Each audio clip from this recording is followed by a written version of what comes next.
இத்தாலியின் சிசிலி தீவில் உள்ள மெசினா அருங்காட்சியகத்தில் புகழ்பெற்ற ஓவியர் அண்டோனெல்லோ டா மெசினா வரைந்த சுமார் 770 கோடி ரூபாய் மதிப்புள்ள 4 அபூர்வ ஓவியங்கள் திருடப்பட்டுள்ளன. நேற்று முன்தினம் இரவு 10 மணியளவில் இச்சம்பவம் நடந்துள்ளது.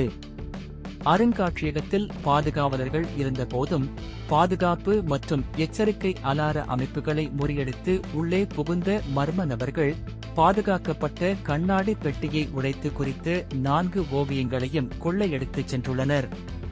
தப்பியோடும் அவசரத்தில் 2 ஓவியங்களை அங்கேயே போட்டு விட்டுச் சென்றுள்ளனர். இந்த ஓவியங்களின் திருட்டு குறித்து இத்தாலி போலீசார் தீவிர விசாரணை நடத்தி வருகின்றனர்.